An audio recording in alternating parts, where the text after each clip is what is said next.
Herencia, todos puestos en pie. Marcos, capítulo 11, los versículos 1 al 11.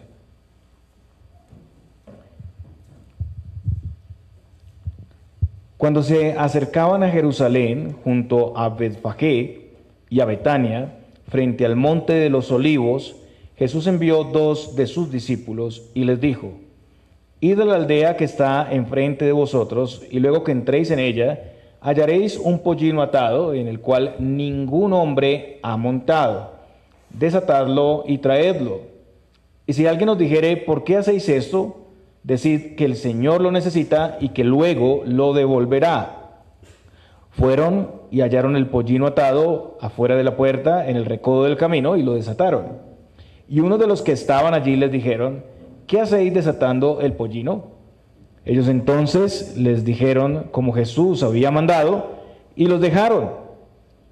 Y trajeron el pollino a Jesús y echaron sobre él sus mantos, y se sentó sobre él. También muchos tendían sus mantos por el camino, y otros cortaban ramas de los árboles y las tendían por el camino. Y los que iban delante y los que venían detrás daban voces diciendo: Hosana, bendito el que viene en el nombre del Señor. Bendito el reino de nuestro padre David que viene, hosana en las alturas. Y entró Jesús en Jerusalén y en el templo, y habiendo mirado alrededor todas las cosas, como ya anochecía, se fue a Betania con los 12. Oremos.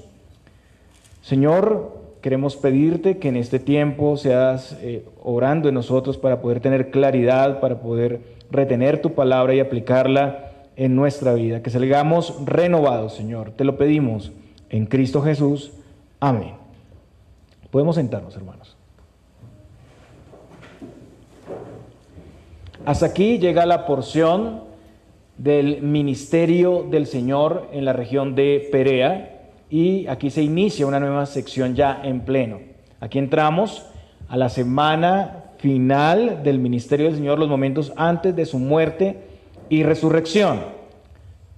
Ha llegado el momento que el Señor ha anunciado ya por 3 veces, la última vez mucho más amplio, describiendo detalles de su muerte, su humillación, juicio de parte de los judíos y gentiles, y su muerte y resurrección. Para este momento se aproxima la fiesta de la Pascua. ¿Y qué es lo que está ocurriendo? Pues muchos peregrinos están viniendo a Jerusalén. Bartimeo había declarado con claridad la identidad del Mesías, hijo de David, y en la misericordia del Señor él recibió la salvación y también recibió la vista y le seguía. Pero el pueblo miraba al Señor como un Mesías solamente político, militar, un Mesías que les iba a liberar de la opresión del Imperio Romano. Y la enseñanza triunfal aquí es una enseñanza sumamente ilustrativa, precisamente del tipo de rey que era Jesús, del tipo de rey que usted y yo necesitamos. Todo en este pasaje es una revelación de su identidad, de su propósito. Estas personas aquí no entendían realmente lo que estaban haciendo, aunque estaban haciendo lo correcto, pero no lo entendían. La entrada triunfal es la manifestación pública y abierta del Señor Jesús como el Mesías y Rey. La idea política, militar, era una idea pequeña en relación a lo que verdaderamente es el Señor Jesucristo y lo que venía a ser la idea del reino de Dios. Él era el sustituto de su pueblo que lleva el precio de nuestros pecados, siendo humillado y rechazado y muriendo en la cruenta cruz para reconciliarnos con el Padre.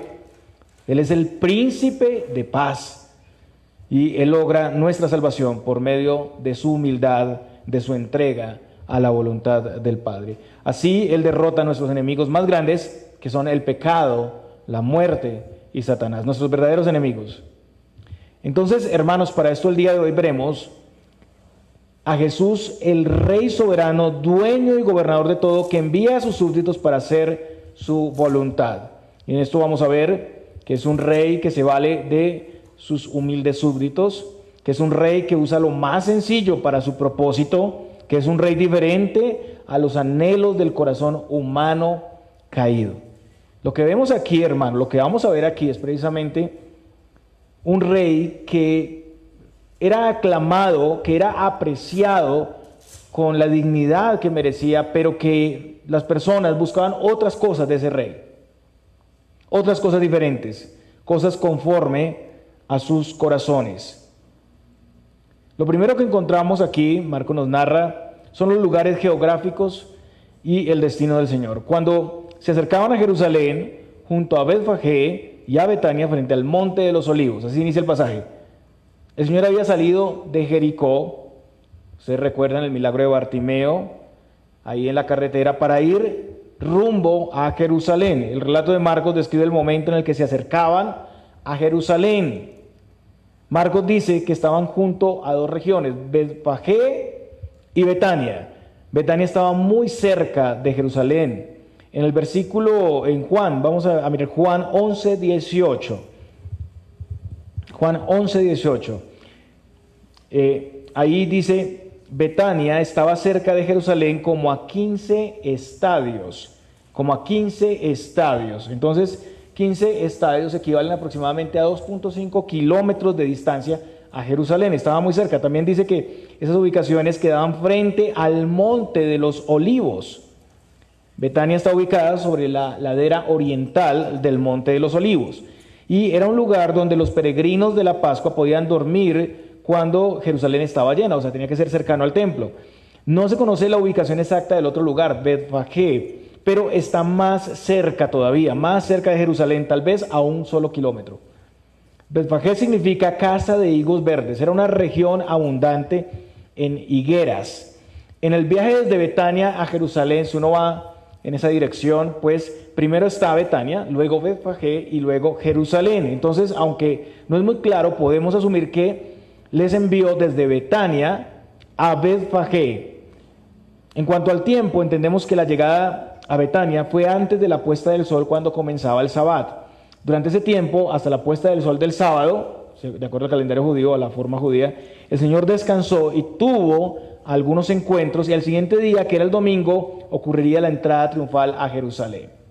Entonces envió a los discípulos con instrucciones. El Señor envía y da unas instrucciones muy precisas a ellos. Debían ir a la aldea que estaba enfrente y se encontrarían a un pollino atado que debían desatar y traer. En Mateo 21:2, si ustedes pueden ver, ahí se habla de una diferencia, un asna con un pollino. Bueno, la diferencia no es tan significativa y podemos entender que lo que ellos traen es el pollino, fueron enviados por un pollino. El pollino tenía dueños. Imaginen la situación, hermanos, y esto debió ser muy incómodo para los discípulos. Ellos lo tomarían y el Señor anticipa aquí que sus dueños se darían cuenta y les preguntarían a ellos por qué estaban haciendo eso. Ante esa orden no descartamos el temor de ser tomados por ladrones, ¿no? El cuestionamiento de hacer algo que no tenía sentido, ¿no? Vamos por esos pollinos sin preguntar nada, que ellos no dijeron nada, pero el Señor anticipa lo que va a pasar y que deben responder. El Señor sabe todo, incluso hasta lo que van a preguntar las personas. El Señor sabía que ese pollino estaba ahí, en ese lugar, en el momento exacto, a la hora exacta. Debían decirles que el Señor lo necesitaba. En Mateo y Marcos encontramos que luego ellos lo devolverían. Ellos, en otras palabras, debían comunicar que el Señor, que es Dios, dueño de todas las cosas, tomaría prestado el pollino para su propósito y luego se los iba a devolver a Betfagé, donde estaba antes. Entonces, este era un ejercicio de confianza también para sus discípulos. Debían saber que el Señor tenía todo bajo control. El pollino era especial. Marcos y Lucas nos dicen que ningún hombre lo había montado jamás. Bueno, y eso también lo sabía el Señor. El Señor sabía que exactamente ese pollino que iba a estar ahí a esa hora, entonces ningún hombre había montado en ese animal. Y ustedes saben quién puede tener un conocimiento así, ¿no? De un animal que nadie lo ha montado. ¿Cómo sabe exactamente todo de los pollinos de este animal exactamente, que está ahí a la hora señalada, que lo pueden encontrar ahí y que nadie ha montado sobre él? Esto solamente implica que Jesús es Dios, que es omnisciente. Un animal que fue separado, reservado por el Señor para este momento. Esto es similar a lo que vemos en Números 19:2, un animal reservado para un uso sagrado.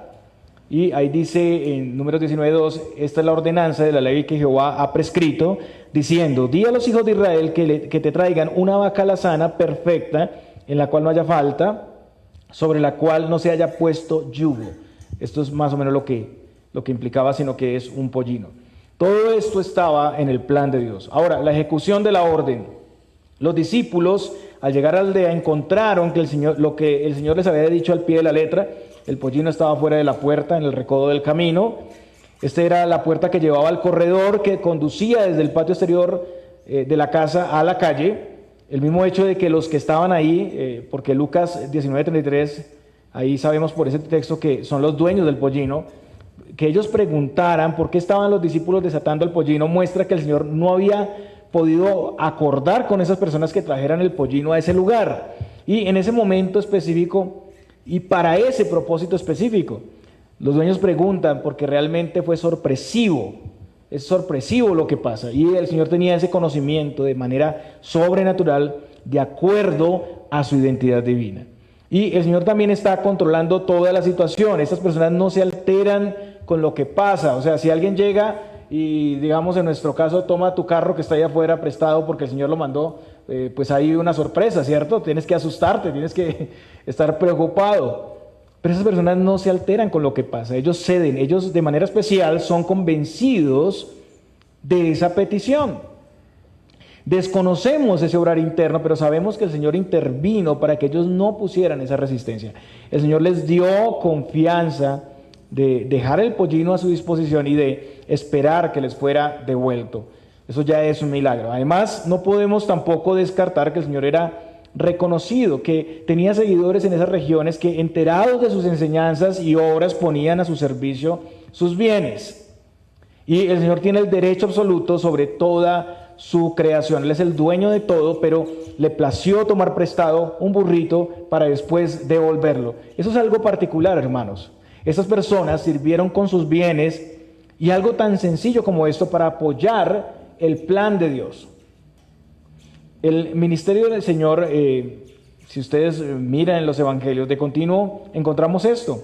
A veces la necesidad era un lugar donde quedarse, una barca para predicar, 5 panes y 2 peces, un pollino como aquí, un lugar para celebrar la Pascua o también una tumba. El Señor se vale de sus siervos, de nosotros, aunque Él no necesita nada. Pero Él nos llama a esa mayordomía, donde nos pide que voluntariamente apoyemos la extensión de su obra, de su reino en la tierra, y todos de alguna manera podemos aportar a ese glorioso propósito. Recordemos que el que dé tan solo un vaso de agua fría, solo un vaso de agua fría a sus discípulos, por ser discípulos del Señor, no perderá su recompensa. Todos tenemos por lo menos ese vaso de agua, ¿cierto? Por lo menos. Y Él utiliza este lugar incluso para reunirnos. Este lugar es un lugar prestado, hermanos, para reunirnos aquí. Y sirve a su propósito. Las ofrendas de la iglesia, el servicio de los hermanos, la hospitalidad hacia su pueblo. Él se vale de cosas múltiples para sus fines extraordinarios. Ya ni recuerdo en cuántos lugares hemos estado prestados para celebrar culto al Señor. El Señor bendiga a esas personas que nos han facilitado escenarios como este, su casa. Hemos hecho el culto en la casa de los hermanos en diferentes circunstancias. Y hermanos, no desestimemos lo que podemos hacer para su reino. Nuestro trabajo y servicio, en lo mínimo que sea, no es en vano. Pensemos de continuo cómo apoyar y participar en el reino de Dios, porque siempre habrá necesidades que podemos suplir. El Señor nos utiliza de acuerdo a lo que nos provee Él mismo, y aunque esto incluye nuestro apoyo económico, pues no es lo único tampoco. También usa nuestra disposición, nuestro esfuerzo, nuestro servicio. El Señor es el Rey soberano. Todas las cosas, hermanos, son de Él, y todas las cosas deben servir a su propósito. Y Él nos permite participar en su servicio, y interesante, aunque Él es el dueño, además nos bendice, además nos recompensa, siendo que Él es el dueño de todo. El Señor entonces cumple sus propósitos y usa a sus siervos. Él apareja todo para que su iglesia avance en todo tiempo. Hay cosas extraordinarias que el Señor ha hecho y sigue haciendo para que su iglesia en Colombia siga su avance y por los medios más raros, comunes y ordinarios. Hermanos, nosotros podemos planear muchas cosas, pero nosotros somos seres dependientes, contingentes, estamos sujetos a diferentes vicisitudes y circunstancias, pero el Señor hace su voluntad. A veces pensamos en cuántas cosas para la iglesia, la ubicación, el edificio, pero el Señor hace su voluntad, hermanos. Debemos tener confianza que todo esto está en el plan de Dios.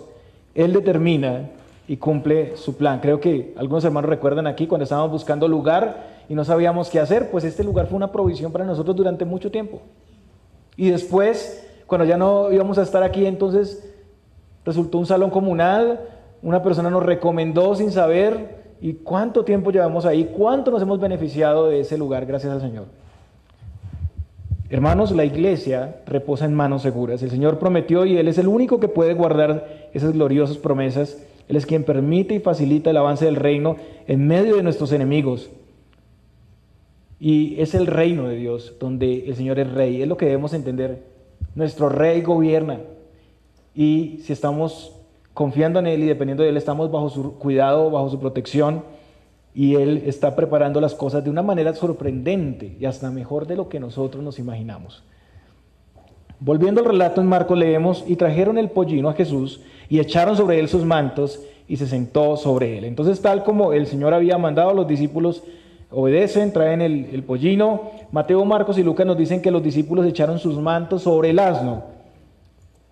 Eso fue como una silla para darle comodidad.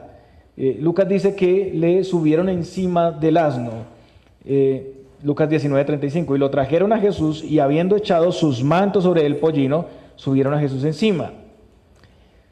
Y aquí tenemos una imagen tremenda, hermanos. Un rey glorioso, y no cualquier rey, el rey del universo, el creador de todas las cosas, subido en un humilde burrito. ¿Y dónde está esto? ¿De dónde viene esto? ¿Por qué es así? Vaya conmigo a Zacarías 9:9.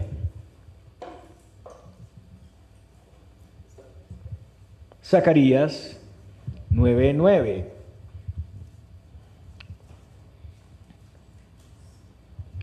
Esta es la profecía y aquí está el cumplimiento de nuestro texto. Alégrate mucho, hija de Sión, da voces de júbilo, hija de Jerusalén. He aquí tu rey vendrá a ti, justo y salvador, humilde, y cabalgando sobre un asno, sobre un pollino, hijo de asna. Que sea sobre un asno y no sobre un caballo, hermanos, es muy significativo. El asno no es un animal elegante, empecemos por ahí. Es un animal de carga, es un animal de trabajo, es un animal asociado con las labores del campo. A veces la realeza montaba en un asno solo en tiempos de paz. En tiempo de guerra nadie se iba a subir a un burro, porque necesitabas correr, necesitabas fuerza, ¿cierto? Avanzar en la batalla, prevalecer. Los guerreros, los reyes guerreros usaban un caballo. Y esto contrasta con el ideal de los judíos de un Mesías militar y conquistador. Es un mensaje a ellos directamente. El Señor les está diciendo que Él no viene a ese tipo de batalla que ellos se imaginan. El Señor nuestro Rey vino a servirnos. Él vino como un humilde cordero llevado al matadero y no puso resistencia. Y esto nos da una idea de humildad. Él iba a triunfar, pero humildemente. Él rescataría y liberaría a su pueblo por medio de su muerte. Al final de los tiempos, el Señor vendrá a hacer juicio a la tierra, pero en un caballo blanco. Y el tiempo será diferente. También la profecía de Isaías 9, 6 al 7, anunciaba que el Mesías sería llamado príncipe de paz, que su reino no tendría fin. En el anuncio del nacimiento de Jesús, el ángel y una multitud de las huestes celestiales proclamaron a los pastores en Belén: gloria a Dios en las alturas, y en la tierra paz, buena voluntad para con los hombres. Seguidamente a la entrada triunfal, cuando el Señor se acercó a Jerusalén, ¿qué hizo el Señor?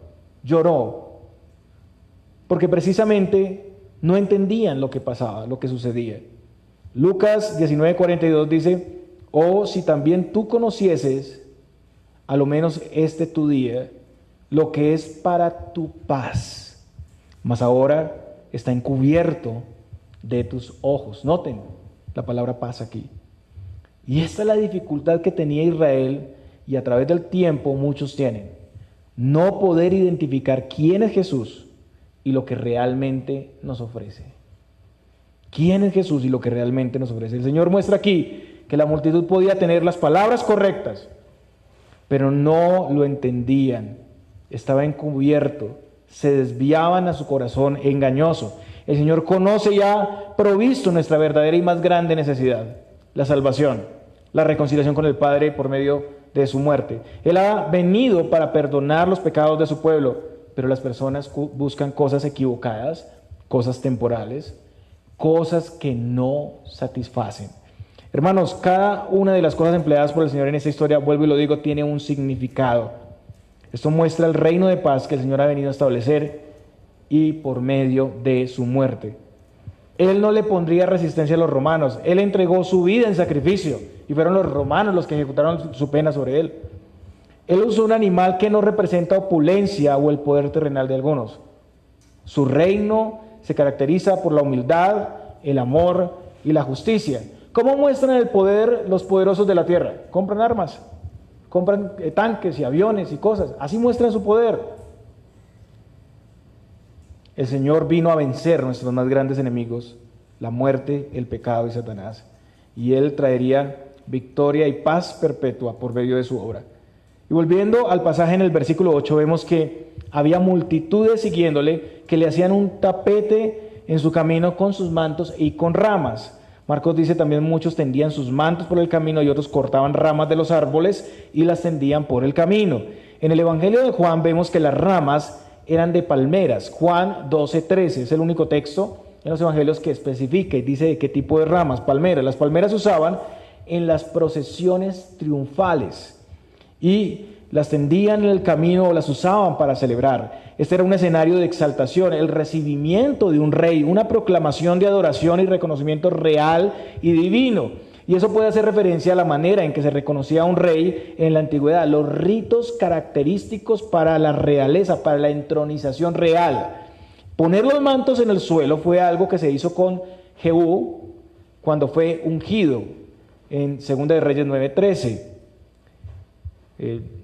Dice, entonces cada uno tomó apresuradamente su manto y lo puso debajo de Jehú en un trono alto y tocaron corneta y dijeron, Jehú es rey. Bueno, esto independiente de que Jehú era un rey muy diferente, malo, ¿no? Entonces, aquí vemos el cumplimiento, o sea, de acuerdo a la costumbre que se tenía. En 2 de Reyes 11:12 también leemos, sacando luego Joiada, al hijo del rey, le puso la corona y el testimonio y le hicieron rey ungiéndole y batiendo las manos dijeron, viva el rey. Entonces, estas personas estaban haciendo el protocolo que se tiene con un rey, con un conquistador, pero no cualquier rey, para ellos era un conquistador militar, o sea que todas estas cosas que estaban haciendo con las ramas, con los mantos, era la figura de exaltación de un rey político militar. Ahora, ¿de dónde procedían las multitudes? Primero las personas que venían a la Pascua, multitudes de Galilea, Judea, Samaria, de la dispersión en otros países que venían una vez al año para celebrar la Pascua, y la multitud en esas fechas era asegurada. Venía una multitud, más de 3 millones de personas estaban ahí. Habitantes también residentes de Jerusalén que salieron a recibirle. Cuando el Señor llega, Juan describe que hay un grupo que sale a recibirle. Juan 12:12, al oír que Jesús venía a Jerusalén, salieron a recibirle. Tercero, personas que vieron la resurrección de Lázaro. Esto es importante. Vieron la resurrección de Lázaro, eso fue un evento que ya ocurrió aquí, sino que no lo relata Marcos. Y aquí, entonces, viene Lázaro y con Jesús y pues, todos quieren ver a Lázaro resucitado, ¿no? Y cualquiera quisiera ver, si alguien resucitó de los muertos, pues queremos ver, evidenciar, ¿no? Él está ahí. Entonces, encontramos que la multitud hacía parte de ese grupo que presenció la resurrección. Eso está en Juan 12:9. Gran multitud de los judíos supieron entonces que él estaba allí y vinieron no solamente por causa de Jesús, sino también para ver a Lázaro, a quien había resucitado de los muertos. Muy bien. Entonces, ahí en ese grupo eran judíos, ¿no? Que habían presenciado lo que había sucedido. Y tercero, los principales sacerdotes, que ellos sí querían estar ahí, pero para hacerle un seguimiento para matarlo. Ese era su propósito. Y Juan nos dice que había otro grupo, que eran unos griegos o gentiles, extranjeros, que estaban ahí en la multitud.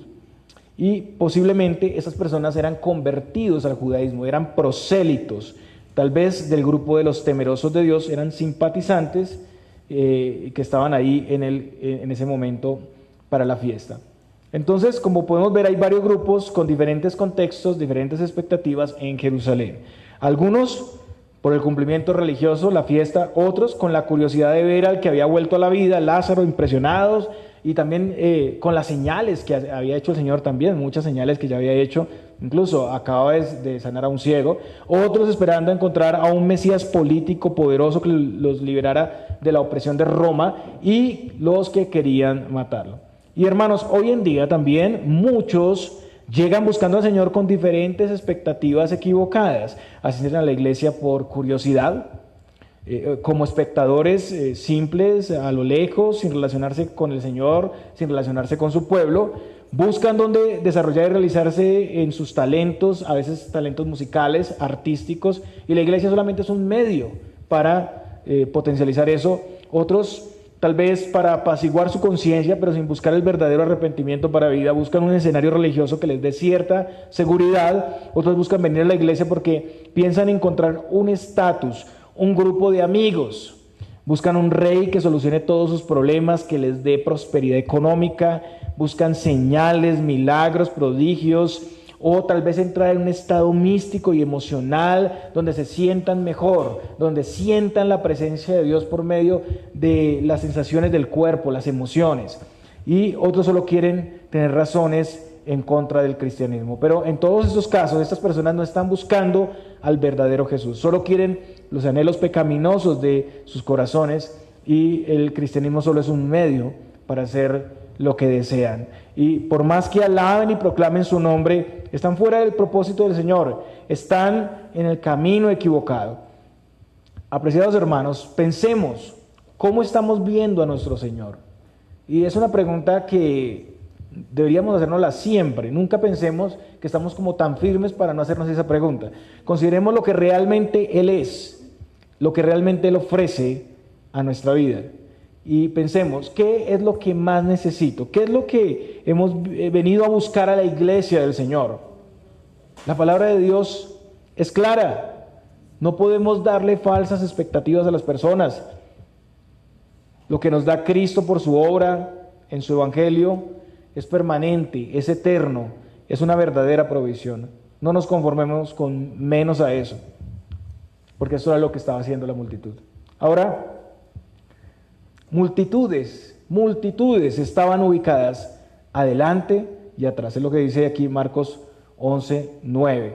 Posiblemente unos venían con él y le seguían, y algunos que estaban en Jerusalén que, como lo decía Juan, lo vimos en Juan, salieron al encuentro y continuaron delante de él para entrar a la ciudad. ¿Y qué hacían? Daban voces. ¿Qué decían? Hosana, bendito el que viene en el nombre del Señor. Según Lucas 19:37-38, este momento se da cuando iban cerca de la bajada del Monte de los Olivos. Además de eso, Lucas dice, toda la multitud de los discípulos gozándose comenzó a alabar a Dios. Este era un canto de adoración. Aquí se hace referencia al libro de los Salmos. Cuando los peregrinos subían a Jerusalén, cantaban salmos. Algunos salmos tienen el título de Salmo de Ascenso. Hosana significa salva ahora, o salva, rogamos. Es una súplica y un cántico de alabanza. Pedían salvación y bendecían a Jesús, quien fue enviado por el Padre. El Salmo 118, 25 al 26 dice lo siguiente: Oh Jehová, sálvanos ahora, te ruego, oh Jehová, que nos hagas prosperar ahora. Bendito el que viene en el nombre de Jehová, desde la casa de Jehová os bendecimos. También ellos decían, bendito el reino de nuestro padre David, que viene, hosana en las alturas. Entonces el Señor había ya hablado del reino de Dios acercándose. En el pasaje anterior, el Señor concede un milagro a Bartimeo, pero él ha dicho primero que Jesús es el hijo de David. Jesús es el rey del reino prometido de David. David recibió esa promesa, lo habíamos visto en el sermón pasado, en 2 de Samuel 7, del 12 al 13. Los reyes de Israel fueron vacilantes e inestables y concluyeron sus reinados en la muerte. Por los muchos pecados de Judá, los reyes y el pueblo, los judíos fueron llevados a Babilonia y el trono de David quedó vacante por siglos. Ahora Cristo es este Rey de gloria prometido en el Antiguo Testamento. También dicen, Hosana en las alturas.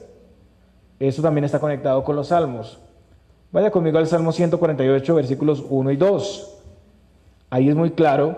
Dice, alabad a Jehová desde los cielos, alabadle en las alturas, alabadle vosotros todos sus ángeles, alabadle todos vosotros todos sus ejércitos. Entonces, en las alturas el Señor es exaltado, el Señor es alabado. En Lucas también vemos lo mismo, en el anuncio de los ángeles a los pastores, los ángeles alababan a Dios así. Decían, gloria a Dios, ¿dónde? En las alturas, y en la tierra paz, buena voluntad para con los hombres. Este Rey de paz, descendiente de David, con un reino eterno, es un don de Dios y es digno de adoración celestial. Él es Dios hecho carne. Entonces la petición del pueblo era un ruego de salvación, un canto de alabanza y un reconocimiento de Jesús como el Rey del reino. Y aquí particularmente vemos que el Señor no hace que se callen. El Señor no les pide que se callen, que guarden silencio, porque ha llegado el momento, ha llegado la hora de manifestarse, de manifestar con claridad su propósito. A lo largo del Evangelio de Marcos hemos visto que cuando el Señor hacía alguna señal pedía que no le dijeran a nadie, pero aquí Él lo permite. Y según vemos en Lucas, esto causa una reacción en los fariseos. Lucas 19, 39 al 40. Entonces algunos de los fariseos de entre la multitud le dijeron, Maestro, reprende a tus discípulos. Él respondiendo les dijo, os digo que si estos callaran, las piedras clamarían. Las palabras de adoración tomadas de los salmos y proclamadas por el pueblo son tan claras, tan reveladoras, que los fariseos no pueden soportarlo. Los fariseos no están contentos con lo que está pasando y no tienen la autoridad para callar a la multitud. Entonces ellos tienen que pedirle a Jesús que lo haga. Pero el Señor, el Rey soberano, no hace caso, y también los fariseos están molestos por la gente porque salió a recibirle, ¿no? En relación a Lázaro, porque querían verlo, y ellos al ver las multitudes entonces se sintieron frustrados. Juan registra las palabras de ellos al final, Juan 12, 19. Pero los fariseos dijeron entre sí, ya veis que no conseguís nada, mirad, el mundo se va tras él. Entonces aquí vemos que los enemigos del Señor no podían hacerle resistencia. Los fariseos pedían permiso, acudían al Señor porque no podían limitar sus voces. Entonces, hermanos, la iglesia va en avance. El Señor guarda y protege a su pueblo en medio de los tiempos. Nuestra oración no será silenciada. Hay quienes pretenden aplastar, limitar al pueblo de Dios, pero nada pueden hacer. Por más planes que tengan, por más trampas que hagan, la iglesia seguirá adelante. Y Marcos sigue diciendo que Jesús entró, dice, y entró Jesús en Jerusalén y en el templo, y habiendo mirado alrededor todas las cosas, como ya anochecía, se fue a Betania con los 12. Mateo relata lo que sucedió al entrar a Jerusalén. Mateo 21, 10 y 11 dice, cuando entró él en Jerusalén, toda la ciudad se conmovió diciendo, ¿quién es este? Y la gente decía, este es Jesús, el profeta de Nazaret de Galilea. Entonces, él entra a la ciudad, las personas están sorprendidas, algunos le reconocen como profeta, identifican de dónde viene, de Nazaret, lo comunican. El Señor llega al templo, hace como una inspección de todas las cosas, y aquí está anticipando y preparando lo que va a venir después, que es la purificación del templo. La adoración en el templo era un completo mercado. Se había paganizado todo, el mercado de Anás, ¿no? Vendiendo los animales, cobrando aranceles, despreciando los animales que venían de otro lugar. Entonces el Señor va a hacer aquí un trato en cuanto a la adoración. Él está supervisando todo para lo que viene. y vendrá a su templo. Él traerá restauración. Pero ya para este momento es tarde, el Señor regresa entonces a Betania con los 12 y ahí termina entonces nuestro relato. Hermanos, la entrada triunfal fue un momento muy importante. Por un lado, su glorificación era también la entrada al tiempo de su mayor humillación y muerte. El Señor era aquí exaltado, pero muchos de los presentes que gritaban Hosana, más adelante, al estar decepcionados de lo que esperaban, iban a gritar crucifícale. Hermanos, la decepción es algo común. Muchos hoy en día llegan a la fe, traen muchas expectativas, muchas ideas de lo que esperan que será la iglesia y el reino de Dios. Muchos han comenzado membresía aquí en esta iglesia y después de un tiempo se decepcionan. Pero realmente están mirando a otro lado, están mirando a otra cosa diferente a lo que es la verdad del Evangelio, a lo que es Cristo. Y cuando se dan cuenta de las implicaciones de la fe, de las demandas y llamados, pues ya no quieren seguir. No quieren ese tipo de señorío y gobierno sobre sus vidas, no quieren servir al propósito de Cristo.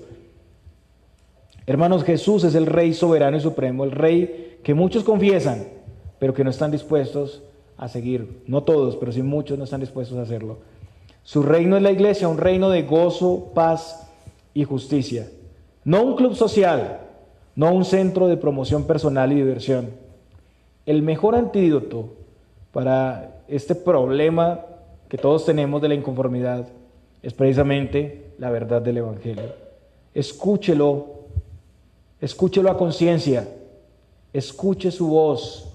Constantemente leemos en las Escrituras, el que tiene oídos para oír, oiga. No nos endurezcamos, escuchemos los llamados del Evangelio, prestemos atención a sus demandas.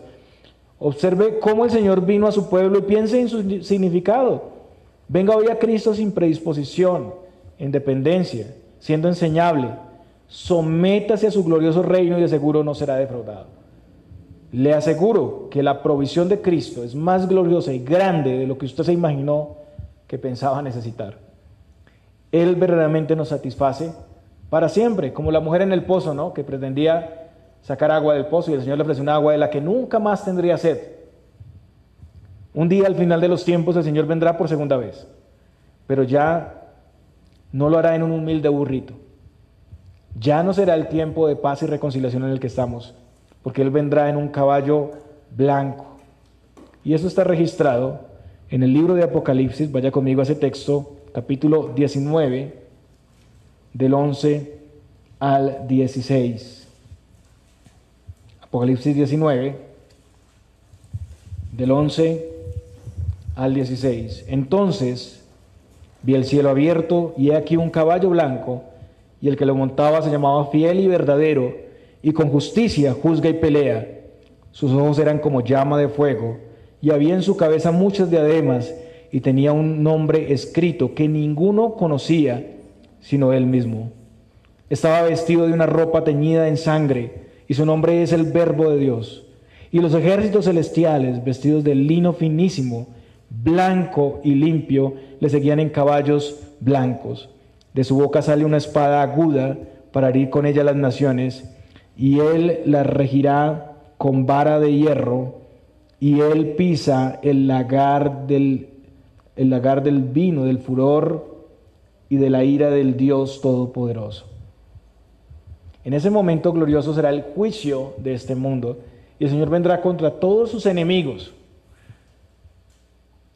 Hoy, hermanos, hoy es día de paz.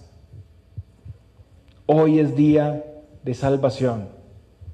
Y el Señor nos visita enviándonos su evangelio, el Rey de Reyes, el Señor de Señores, llamándonos a la reconciliación.